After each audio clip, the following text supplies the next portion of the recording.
Cette année encore, la direction de la prison centrale de Port-Gentil n'a ménagé aucun effort pour la préparation de ses candidats, au nombre de 12 ou 7 sessions 2023, à défendre l'honneur de la maison d'arrêt de la cité pétrolière dans le cadre du brevet d'études du premier cycle.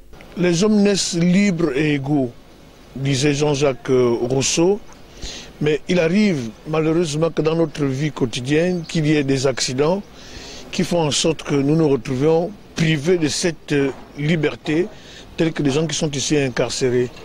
Ils sont privés de la liberté d'aller et de venir, mais ce sont des citoyens. Et en tant que citoyens, ils ont droit à l'instruction.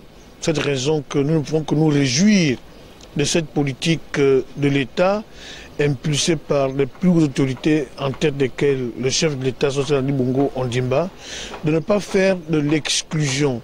Bien au contraire, nous sommes dans une logique de réinsertion et pour cette raison, ils ont le droit de passer leurs examens. Contrairement aux sessions précédentes, les détenus composent cette année dans l'enceinte de la prison, ce qui s'avère rassurant pour le directeur de l'établissement plutôt confiant. Ils sont très bien préparés, ils ont suivi les mêmes cours que ceux de l'extérieur. Hein.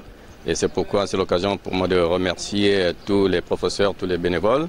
Et surtout, je dois une fière chandelle aux autorités académiques qui ont répondu à ma sollicitude. Parce que ce n'était pas facile. L'année dernière, ils ont passé l'examen à l'extérieur, c'était en Bazanza. Ce n'était vraiment pas ça.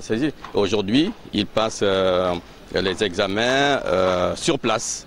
Donc sur le plan sécuritaire, vraiment nous sommes rassurés. Ils sont au nombre de 12, les candidats. Il y a 5, ils étaient 17. Il y a 5 qui ont recouvré leur liberté. Ils sont libres, ils composent à l'extérieur. Mais pour les 12, nous sommes confiants. L'an dernier, les candidats de la prison centrale de Port-Gentil avaient agréablement surpris par leurs résultats largement au-dessus des attentes. Le souhait de Jean-Jacques Onambenga est qu'il en soit encore ainsi.